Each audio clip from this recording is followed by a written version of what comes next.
Bonjour, je vous retrouve aujourd'hui pour une chronique sur le premier tome de la série Les McCoy qui s'intitule L'Ogre et le Chardon.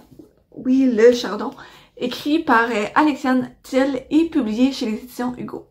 Donc, Phèdre va se retrouver en Écosse pour respecter les derniers vœux de son père qu'il a écrit dans son testament.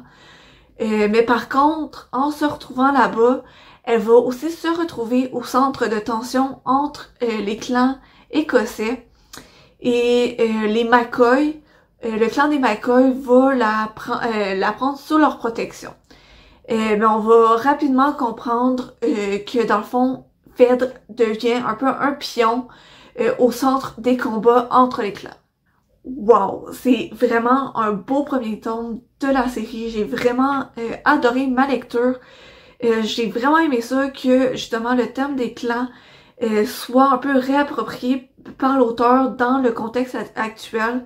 Fait que dans le fond, l'histoire se passe au 21e siècle et les clans, dans le fond, contrôlent encore l'Écosse, mais sans que le monde le sache. Donc tout le monde pense que justement l'Écosse a un autre système, puis leur système politique a changé, mais au final ça n'a pas réellement changé et c'est toujours les clans qui sont au contrôle.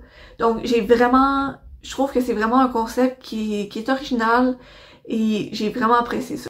Sinon, j'ai vraiment apprécié le personnage de Phèdre, entre autres pour son caractère. Parce que dans le fond les clans sont encore régulés selon des règles vraiment strictes qui ont pas changé, probablement pas changé depuis des siècles, et ce qui veut dire que les femmes, ben encore une fois, ils ont pas une très grande place et encore moins qu'aujourd'hui. Et Phèdre n'hésite pas à secouer un peu les choses, à dire son opinion, à essayer de reprendre la place qu'elle pense être la sienne. Et j'admire vraiment ça dans ce personnage-là. C'est un caractère parfois que j'aimerais ça avoir pour pouvoir justement prendre un peu plus ma place. Et c'est ça que Phèdre fait tout au long du roman. Et aussi, les péripéties nous gardent toujours en haleine. J'ai lu ce roman-là en 2 jours, je pouvais juste pas m'en défaire.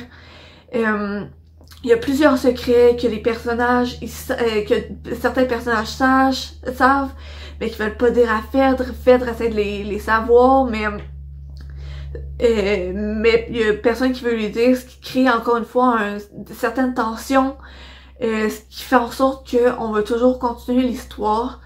Justement, le personnage de Caleb qui prend Phèdre sous son aile, lui aussi a un secret, un vraiment lourd secret qu'on apprend à la toute fin.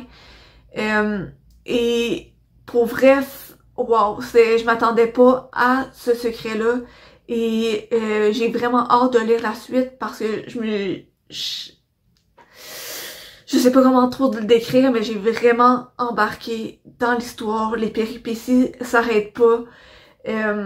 Ce qui m'a vraiment accroché, puis ce qui m'a vraiment fait rentrer dans ce monde merveilleux là. Donc vraiment, j'ai adoré cette lecture-là. C'est un bel univers que j'ai hâte de retrouver dans la suite. J'adore le personnage de Phèdre.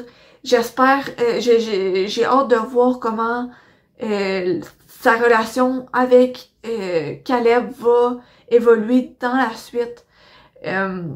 Et aussi sa relation avec les autres clans, comment tout ça va se jouer. Donc, sur ce, je vais vous souhaiter une bonne lecture, une bonne journée et à la prochaine.